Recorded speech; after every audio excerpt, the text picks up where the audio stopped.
Bakit mo nagustuhan ang Trismundo? Gawa po ng ay tulad ng ako po ay manghihilot. Bali meron din po akong mga Latin, ganun. Pero konti lang. Yun.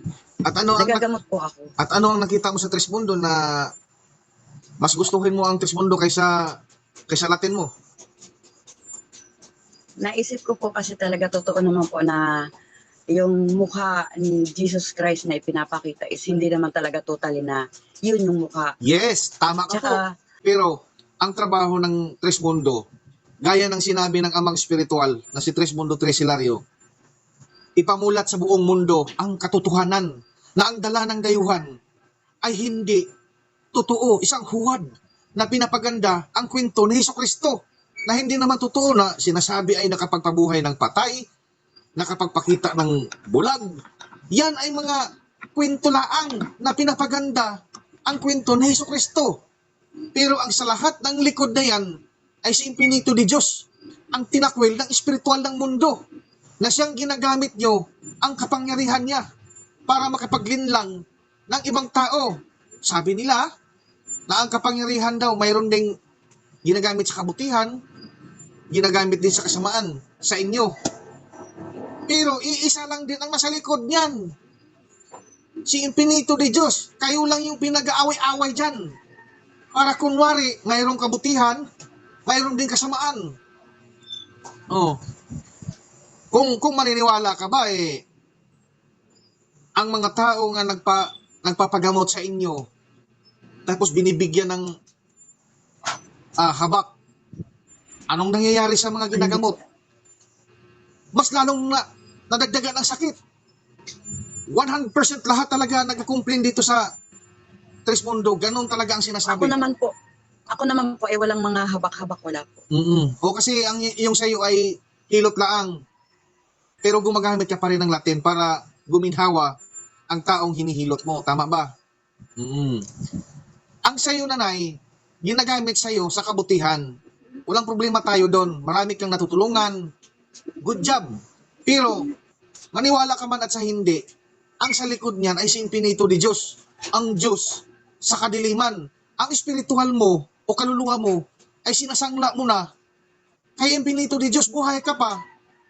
Sinasangla mo na ang iyong espiritual. At hindi nyo napapansin. Kaya nga po, habang may pag-asa pa po ako. Mayroon pa. May pag-asa pa po ako. Mayroon ka pang pag-asa. Habang maaga pa, hindi mo ba napapansin na parang kakaiba ang pakiramdam sa katawan mo tuwing nagabanggit ka ng mga Latin? Dahil ang mga Latin na yan nasa sa iyo. Unti-unti kang kinakain ng Latin yan. Siguro nga po gawa ng buwan na rin nakakalipas, halos hindi ako nakakatulog. Yes, tama. Tulad ngayon, magdamag na naman akong walang tulog tapos ng isang araw, ganun din. Kadalasan sa akin, hindi ako nakakatulog. Pinapahirapan nyo lang ang inyong buhay dyan. Dyan sa mga Latin na yan.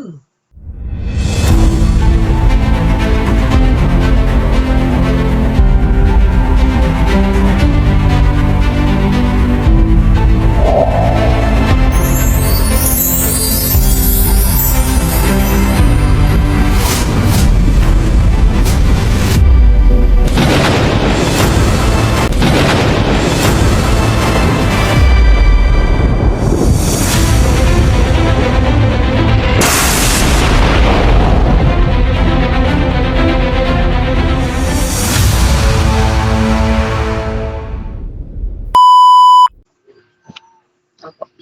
Yes po, nanay, Hello po, sir. ano po may tulong natin sa iyo?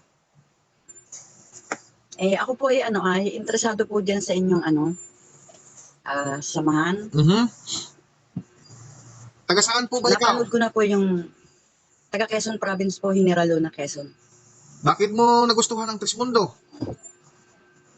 Gawa po ng tulad ng ako po ay manghihilot. Bali meron din po akong mga Latin, ganun.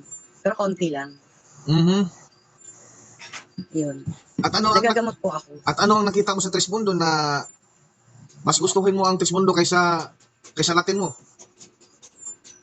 Naisip ko po kasi talaga totoo naman po na yung mukha ni Jesus Christ na ipinapakita is hindi naman talaga totally na yun yung mukha. Yes, tama ka po. Tsaka, tsaka isa pa po ay, naisip ko po na yung mga ano ay sa Trismundo po is maraming mga ano ay si Jesus Christ means hindi natapos yung mission niya. Pakilapit Yun. po yung mic niya na eh. Para medyo malakas yung boses mo, yung mic ng headset mo, pakilapit. Pakilapit yung mic mo, Okay po. yung mic ng headset mo. Okay po. Ayan. Narinig na po? Oo. Narinig na? Oo. Nakita ko po kasi yung sa Trismundo is yung about Jesus Christ na oo nga nasa Bible eh mahirap naman pong paniwalaan lahat kasi panahon yung ano yung Christianity is dala ng Kastila Tama. ano tsaka parang mas malapit sa katotohanan yung spiritual na gumawa ng I mean spiritual na mula sa araw kasi nakikita eh. Ibig sabihin ay yung sa buhay. Buhay mismo Nakikita. talaga.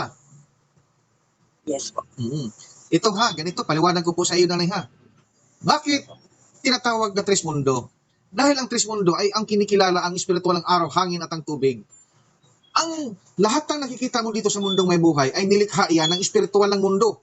Mas makapangyarihan. Ngayon, sa lahat ng nilikha dito sa mundong may buhay, dumadami ang mga isda, dumadami ang mga hayop, dumadami ang mga kahoy. Napanood ko nga po yun.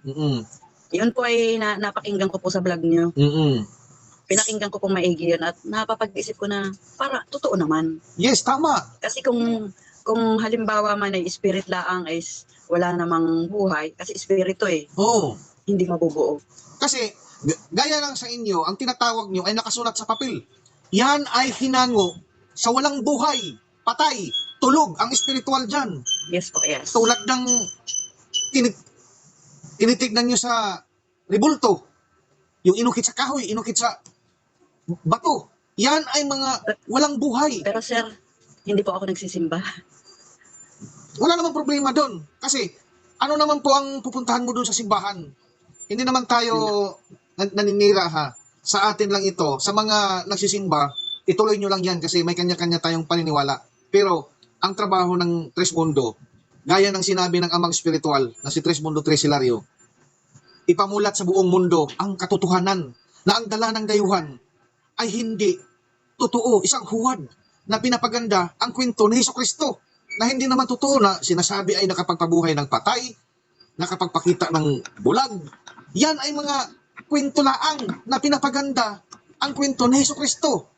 Pero ang sa lahat ng likod na yan ay si Infinito de Diyos, ang tinakwil ng espiritual ng mundo na siyang ginagamit nyo ang kapangyarihan niya para makapaglinlang ng ibang tao. Sabi nila na ang kapangyarihan daw mayroon ding ginagamit sa kabutihan, ginagamit din sa kasamaan sa inyo. Pero iisa lang din ang nasa likod niyan. Si Infinito de Diyos. Kayo lang yung pinag-aaway-away dyan. Para kunwari, mayroong kabutihan, mayroong din kasamaan. Oh. Kung maniniwala ka ba ang mga tao nga nagpapagamot sa inyo, tapos binibigyan ng habak, anong nangyayari sa mga ginagamot? Mas lalong nadagdagan ang sakit.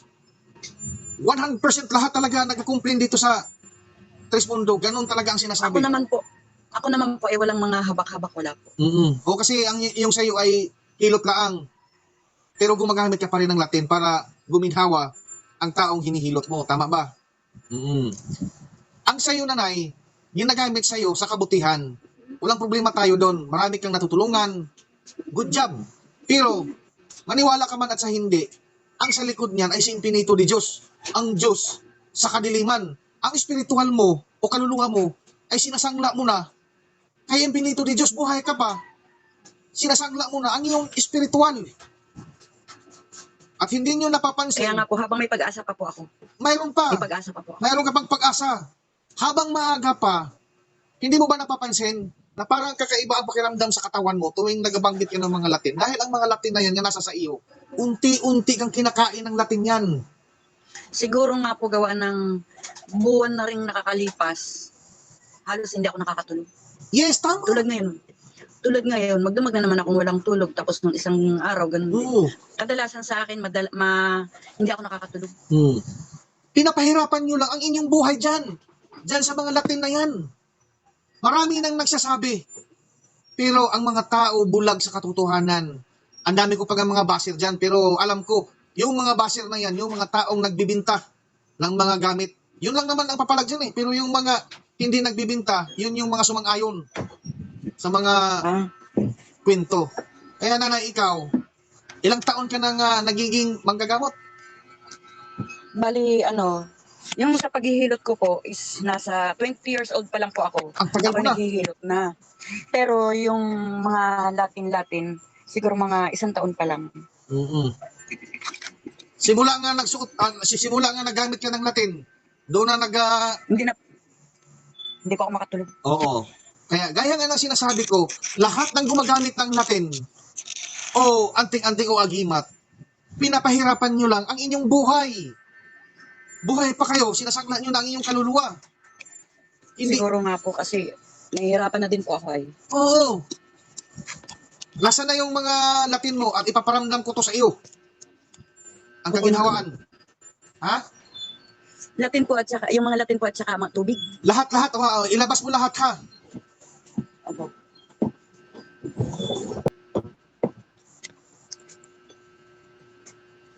Madilim po Nasaan na yung mga Latin mo? Wala ka bang mga gamit dyan sa mga agimat? Ito yung mga ganito po, mga librita. Sige, sama mo yan.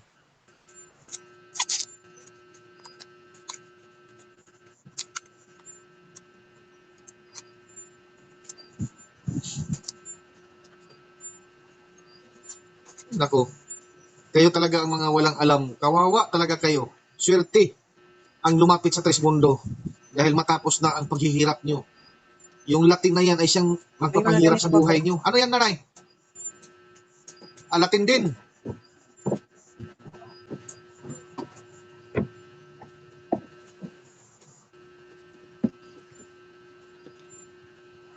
Hello po. Hello.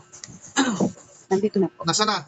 Sige, itutok mo sa camera doon sa may tubig tapos ilublob mo lahat yan. Babaklasan natin ang kapangyarihan yan.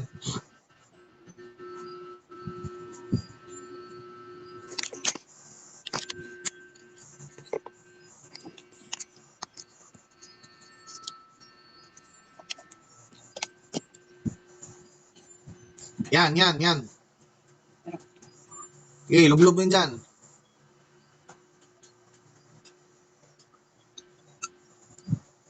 Yan, librita, lublob. Pati po lalagyan. Hindi, wag mo isama yung lalagyan. Yan lang. Ano yan? Mga Latin po Latin din. O, sige, sama mo lang yan dyan. O. Nako, nakakapagod yan. Palagi kayong nagbabasa. Ito lang naman po. O, yan, sige, pundo lang. Wala nang iba? Wala na. Sige, pundo lang nanay ha. Huwag mong galawin ng camera. Tambay lang. Sa pangalan ng Espiritu ako sila.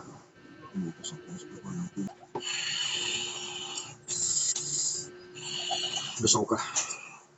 So,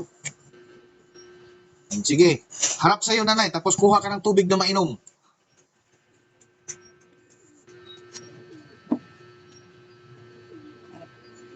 Ito ang pakiramdaman mo pagkatapos ng pag-inom ng tubig na ito. Babalik yung dating sigla mo nito. Kaya pinito ni Diyos sa kapila. Tuluyan mo sa ako sa kapila. So, sige, inumin mo yan ay. Busin mo yan.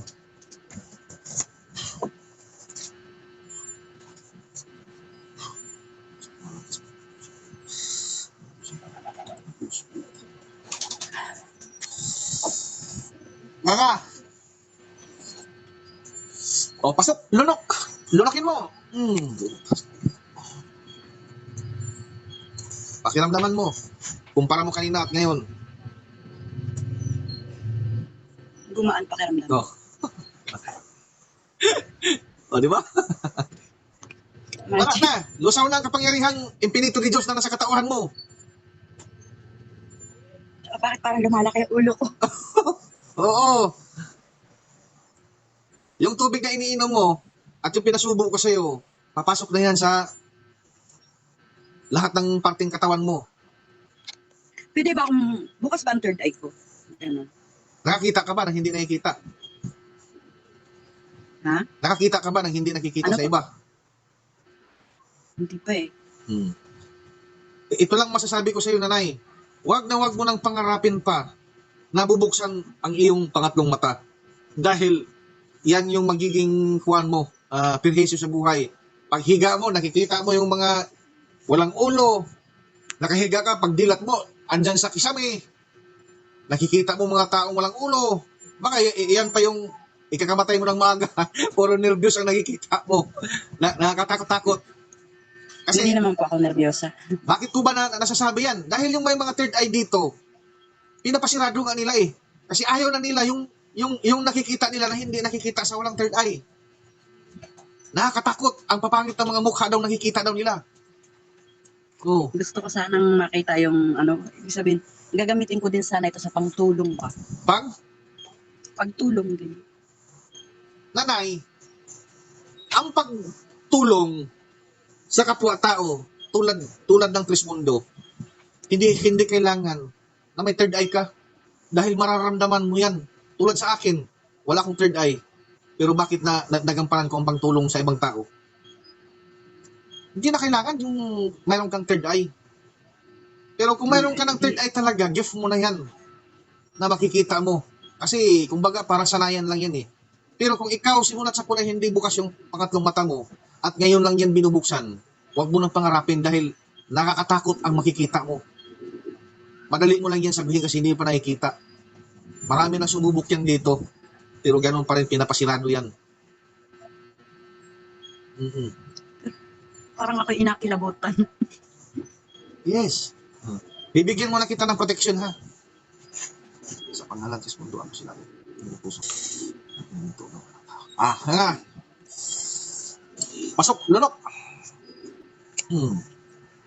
So nanay. Pwede ka ba makapagsabi na tayo ay hindi nagawa-gawa lang dito, hindi tayo nagawa-gawa ng kwento para mayroon lang maipakita, ikaw mismo ang magpapatunay kung ang Trismundo ba ay totoo o hindi. Sige na. Totoo dahil guminhawa. Totoo naman eh, gawa ng guminhaway parang magic. Di gusto kong maging member ng Trismundo. Yes. Mas marami kung marami kang magagawa diyan sa pagiging manggagamot mo sa albularyo. Manghihilot. Mas marami ka pang magagawa dito sa Trismundo. Gawa ng minsan kasi yung mga pasyente ko dito pera lang yung mga tumitirik na ang mata, yung mga matataas ang lagnat. Yun. Pero sinasabi ko lang sa iyo, nanay, ha? Kung ikaw ay nagbabalak na maging Trismundo at ikaw ay ganap na ng Trismundo, wag na wag mong ipagsabay ang kapangyarihan kung anong mayroon ka. Isa lang ang gagamitin mo kundi ang Trismundo, pati ang estilo. Dahil naintindihan ko po. Maraming nagsasabi ng mga antingero na pumasok sa Trismundo, lumalabas. Dahil ang inaakala nila ay walang kapangyarihan ng Trismundo. Paano? Kasi pinagsabay nila ang kapangyarihan ng antingero at ang Trismundo. Yan yung mga taong sakim sa kapangyarihan ang gusto nila na mas makapangyarihan pa kaya pinagsabay nila. Pero nagkakamali sila dahil kailanman hindi mo magagamit ang kapangyarihan ng Trismundo. Kahit maglihim ka pa, sabihin mo na, hindi naman alam nila kasi malayo naman kami. No. Pagbasbas sa'yo ng mahal na Agos namin ang pangatong isinugo, ang spiritual mo bilang isang katauhan ay papalitan yan. Kasi mahinang nilalang yan. Ngayon, ang ipapalit sa'yo ng spiritual, ang amang spiritual na pinapangalanan na Trismundo Tres Hilario. Yan yung magiging gabay mo, protection mo, at tutulong sa'yo sa panggamot mo sa mga taong nangangailangan ng dugsong na buhay. Gamitin mo lang sa kabutihan. Pero pag yan ay ginamit mo sa kasamaan, tulad ng mga paghihingi ng bayad, tulad ng mga Nagagamot po ako dito, hindi ako tumatanggap ng bayad. Tulad ang ginagawa lang tulad ng itong gagamitin mo ang una mong kapangyarihan at ang kumbaga pinagsabay mo ang pagiging albularyo at ang Trismundo. Kahit hindi alam namin yan bilang isang tao, ang nasa katauhan na spiritual mo, yan yung nakakaalam sa'yo kung ginagamit mo sa tama o mali. Pag ginagamit mo sa kamalian yan, pusang kakawang yan sa katauhan mo at babalik yan kung saan siya nanggaling. Sinong may kulang sa inyo? Ang spiritual o ikaw? Ikaw. Dahil wala ka ng spiritual. Dahil ang unang spiritual mo ay hinugot at pinalitan ng amang spiritual at yan ay tutulong sa'yo sa kabutihan pero inaabuso mo. At yan ay kakawang sa'yo, ikaw na yung balisa sa sarili mo. Kaya alagaan Pero mo, ngayon gumana. mamahalin mo, yakapin mo, tanggapin mo sa isip, sa puso at diwa ang Trismundo. Dahil kung naririnig mo at naintindihan at naunawaan mo lahat ng mga nasa vlog ko na mga paliwanag, marami ka pang Yun na po, malalaman dito. napanood ko po. Marami ka pang makikita dito sa loob ng Trismundo kung ano ang katotohanan dito sa mundong may buhay. Papatunayan yan ng Trismundo na ang dala ng dayuhan ay yan ay hindi katotohanan. Tinatakot tayo kung kayo ay hindi kumikilala sa banal na kasulatan, kayo ay mapunta sa dagat-dagatang apoy o impyerno. Yan ang mga pananakot nila para tayo ay kumikilala sa inukit sa kahoy, inukit sa bato, isinulat sa papel, isinulat sa libro, na hinango sa walang buhay. Nagdadasal ka nga nakaluhod, nakapikit ang iyong mga mata, na walang buhay. Yan ang hindi nakasulat sa libro. Libro na lang para mas madali maintindihan. Yan ang dala ng dayuhan. Oh. Ano nga ba ang espiritual ng araw, hangin at ang tubig? Sino bang tagapangalaga dyan? Kundi ang tatlong espiritual na Buddhist o Buddha sa buong Asia. China, Japan, Hong Kong, Taiwan, ano bang kinikilala nila? Buddha o Buddhist. Yan yung tagapangalaga ng espiritual ng araw, hangin at ang tubig na siyang dapat natin kikilanin dito sa Pilipinas. Pero anong nangyari? Ang daming mga sikta dito sa Pilipinas. Nagsasabi sila na banal ang nakasulat sa libro. Paano naging banal ang nakasulat sa libro? Ang daming mga sikta ang nag-claim na yung libro nyo ay mali, sa amin ay tama. Yung sa kanila ay mali, sa amin ay tama. Nagadebate pa dyan sa social media. Iisa lang naman din ang kinikilala nila kundi si Hesus Kristo. Ang masakla pa, ang kinikilala nila Hesus Kristo ay hindi yan mukha niya. O, di ba? Isa pa ngayon. O, paano Napanood naging ko na banal po vlog niya. ang nakasulat sa libro na pinag-away-awayan nila, pinag-debate nila? Sabi nila, bakit hindi nakasulat sa libro? Yes, tama. Dahil ang isinabi ng amang espiritual ay buhay. Buhay na buhay siyang ang nagsasalita. Walang nakapattern na libro. Yan ang katotohanan. So, nanay, naka-vlog po tayo. Nanay, salamat sa pagpapatunay mo sa Trismundo. Ito po ay ilalabas Magana ko po po ito. pala. Okay lang ho ba? So, mga ka-vlog Okay lang. ko, hanggang dito na lang ako. Natulungan natin si nanay bilang isang manggagamot o albularyo na manghihilot. At matagal na rin sa serbisyo na marami na rin siyang natulungan. Pero nung makita niya ang Trismundo, nararamdaman niya at kinikilala niya ang totoong nagbibigay buhay dito sa mundong may buhay. So bye-bye mga ka-vlog ko. See you next vlog mga ka-vlog ko. I love you so much mga ka-vlog Sige ko. pa.